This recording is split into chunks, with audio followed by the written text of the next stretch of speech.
Hello everyone and welcome back to The Other World. I'm your host, The Mad Raven, and in today's episode we're going to be looking into one of the scariest cryptids out there, the Skinwalker. It's funny, I kind of had my own encounter with a Skinwalker, but not really at the same time. I had this crazy nightmare that my dad was a Skinwalker and he was like hunting me down in the entirety of the dream. Because you know when you're dreaming and sometimes you end up in a different place or in a different part of the dream? Like, my dad / Skinwalker was just hunting me down like a fucking dog. It was kind of scary. But yeah, anyway, I'll tell you the rest of that full story towards the end of the episode, since it's a nightmare and, you know, not a real encounter with a Skinwalker. The Skinwalker is a type of harmful witch who has the ability to turn into, possess, or disguise themselves as an animal. The legend of Skinwalkers is deeply embedded in Navajo tradition and rarely discussed with outsiders. This is partly due to the cultural taboos and the lack of contextual understanding by the non-Navajos. God damn it, why can't I say that word? What the fuck? Stories often depict Skinwalkers using their powers for evil, and they are considered a source of fear and mystery within Navajo communities. Traditional encounters describe them as powerful sorcerers who, after engaging in various nefarious acts, gain the ability to transform into animals at will. What's crazy to me is if Skinwalkers are witches, then what are the pale, skinny creatures that people are finding in the woods claiming to be Skinwalkers? Is that a curse from a Skinwalker, or is it a different entity with some of the abilities of a Skinwalker? I have to make a future episode of Otherworld on them, because there's a lot of sightings on these weird, pale-like creatures. Navajo witches, including Skinwalkers, represent the whatever, of Navajo culture and values, while community healers and cultural workers are known as medicine men and women.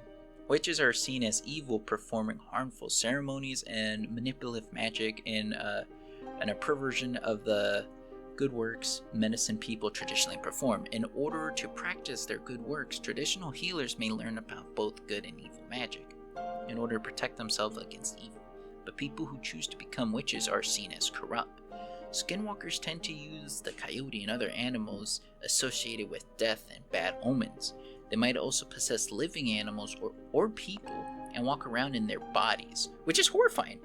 I didn't know Skinwalkers could possess people. That's actually kind of scary. But, you know, we can't talk about Skinwalkers without talking about Skinwalker Ranch. For those who don't know, the Skinwalker Ranch is located in Utah and is known for having a crap ton of UFO and paranormal activity and cryptid sightings. Honestly, I would love to go to Skinwalker Ranch. I would probably shit myself, but I really want to see it. I really want to experience that shit. But at the same time, I'll probably drop dead of a heart attack at the same time. But you know what? I want it so bad. The two men who first investigated the property are journalists George Knapp, I hope that's how you say it, and Colum Keller. After a family was reporting claims of UFO, orbs, crop circles, strange creatures with red eyes, and even their cattle went missing, and then they were found mutilated, and even poltergeist activity, which is crazy. I would love to go here one day and do an investigation or interview people who have experience here. And question, would you guys ever, if you guys were ever given the chance to, would you go to Skinwalker Ranch and either investigate or just come and see it? Let me know down in the comments below. Now let's look into people's encounters with Skinwalkers and obviously take every story with a grain of salt. You know, I'm not gonna lie, guys. I thought I had way more stuff written down about the Skinwalker Ranch in my script. But yeah, I know, apparently not. Sorry, I just honestly wanted to see if there was any more stories I could have found of Skinwalker Ranch, but I didn't really find much. But then again, I don't think I really looked that hard. I think I was kind of distracted with some things. But if you guys do want me to do a video or a podcast episode of Otherworld about Skinwalker Ranch, like going into more detail, because I'm sure there's a lot more that I missed, or a lot that I saw, but then I didn't think it was important. Like, I didn't really care who owned the property or anything. I'm like, I want to hear the stories, not who owned the damn property. But yeah, let me know, and I'll work on an episode of Skinwalker Ranch if you guys want me to do a deep dive of Skinwalker Ranch. But yeah, let's get into the stories now. The first story comes from a Reddit user by individual goal 1463. He tells us a story about hearing weird whistling at night while playing hide and seek with a friend and a smell of deer urine and rotten meat coming from the woods.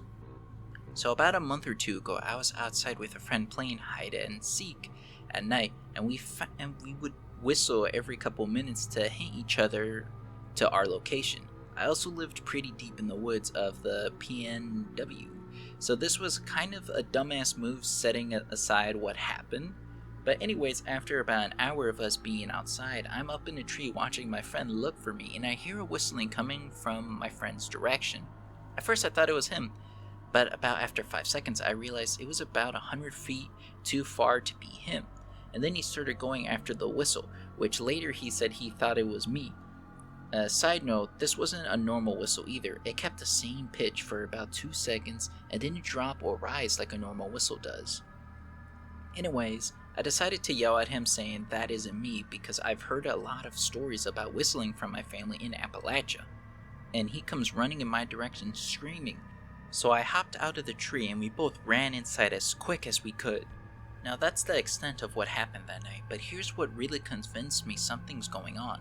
A couple of days later, I'm out in the yard at night working on carving a bow, and the reason I had to do this at night is because if the woods dry too much, your bow will snap. But after about 30 minutes of carving, all my hairs stand up, and a couple of seconds later, I got this horrible smell of deer urine and rotten meat, and again, I ran inside pretty quickly. After getting inside and doing some searching on the internet, all the signs matched up with being a skinwalker. I came on here hoping for anyone to give me a more feasible explanation than me being stalked, because I rarely go outside anymore after dark, and when I do, I always have this fucked up feeling of being watched from the trees. You guys know, maybe there is something to the whistling sounds. I don't know if you guys watched one of my most recent top 5 scary video, but in one of them, a man is recording the same exact thing. He also lives in Appalachia. When seeing that video, I thought it was cool, but I wasn't sure if I thought it was real. But reading the story, it kind of makes me second guess my opinion on it. And I really am curious about Appalachia now. I would go if I could, but I don't know if I can. The next story comes from a Reddit user, PopularYam641. They share their encounter with a possible skinwalker while going to a gun range. First time post. This is apparently their first time posting as well. I live on a dirt road in a small town in Utah next to a gun range. I've lived here since I was 7. I'm now 20 years old. Of course, being that close to a mountain and people with guns, is asking for an odd crowd. I have many stories of strange encounters, not with paranormal per se, but just strange people. This memory came back to me when I had a friend over the other day. My house is a farmhouse with a wrap around the porch and windows surrounding the home. Mind you, have no curtains, which of course always scared me as a kid. The look into the dark abyss. I do still get scared sometimes, but I'm used to it. My friend, let's call her Mandy, it was her first time at my house, and she pointed out that this would be a perfect place for skinwalkers. I kind of laughed it off because I didn't know what I really believed, but she's not the first person to say that. She followed it up with a question, well, have you ever seen one? I thought for a second, and then the story reappeared in my mind. I was around 12. I used to drive our 4-wheeler up and around the mountain that had the shooting range attached to it. That's where the story starts. I did just that. I grabbed the keys to the 4-wheeler and headed out for a drive. It was late summer, clear skies, evening time, perfect time to be outside. I started to drive down the bumpy road singing my little tunes, and while I'm driving down the hill to head over to the mountain, I saw a man going for a walk on our street. My gut dropped right as I saw this man. It sank, but I have a terrible anxiety, so I'm often on high alert. I heard my mom's voice telling me it was just my anxiety, nothing wrong, so I continued down the hill. We got a bit closer until every alarm bell in my body went off. This man, extremely tall, I would say about 6'5", to the point where the top of him bent over like gravity was pushing him down. He was eerily skinny to the bone. His head was down, looking at the road. He scared me, but I knew not to panic or to make it seem like I was scared. I didn't want to offend him or profile him just because of his looks. I got to the bottom of the hill, and he was still a bit away from me, and I started to turn the four-wheeler around. I'm still extremely close to my house, so I knew I could just turn around and go straight home. Once my four-wheeler was horizontal to the man, I see his head tilt up a little higher. He started to run towards me, and not just a jog, a sprint. I have never till this day seen something run that quickly. I pressed the gas and speed up the hill, drifting as the wheels tried to gain traction. Tears started to roll down my face. I heard him right behind me, quick footsteps pacing right behind the four-wheeler. My body was tense, and my body was in fight or flight. I get up the hill and park behind my barn. I grab the keys and run inside. When I parked, I was confused how he wasn't right behind me. But I didn't spend too long on that thought. I just booked it inside, tears still running down my face. He was so fast. I locked all 4 doors on our main level, 1 door on each side of our home. My little sisters were home, and I hid us all under a table. I swear I heard footsteps walking on our porch, but I didn't see anything. I called my mom. She rushed home, but nothing. The footsteps stopped. There was no one, no marks, no trace, literally nothing. I just told myself it was my wild imagination, and I forgot about it over the years. But who knows? I had an encounter with an Ouija board this year, and it changed my perspective on a lot of things. I'm curious to know what people's thoughts are. Not gonna lie, as I was reading this story story reminded me of the first episode of Otherworld, where I play scary 911 calls. And the first call describes a creature like what popular yams here described, which is cool and horrifying because it adds more credibility to what these people are seeing. Now, the last story is by Reddit user Revolution Busy 1431. He describes an encounter with a strange wolf-like creature. I live near the Appalachian Mountains, and I drive there every so often. I went there last week and was walking around on a trail, and then the sun started to set, so I decided to walk back to my car and drive home. But when I was walking back, I heard someone yell, "Hey!" I looked back and didn't see anyone, but heard a brush rustling behind me, and when I turned around, I see a wolf-like thing sitting in the bush. It looked like a wolf, but was wrong. Its neck was too long and its eyes too human, so I turned around and booked it back to my car and drove home. I think it was a Skinwalker encounter. Alright guys, I totally forgot to tell my story about my Skinwalker dream I had. But okay, I'm gonna be honest, I don't remember the start of the dream. I just remember running away from my dad, or what I believed to be my dad, but it was a Skinwalker who wore my dad's face. He chased me down on all 4s, and it was really fast. It jumped on me, and I woke up again, and I was at Pizza Hut. Now, you're probably wondering, why the fuck am I at Pizza Hut? Well, I used to work at a Pizza Hut. It feels like a lifetime ago. But yeah, I was there, and a lot of people were here at this Pizza Hut for some reason. They weren't any customers. They were all, like, new employees that were the replacement of, I guess, the entirety of the staff.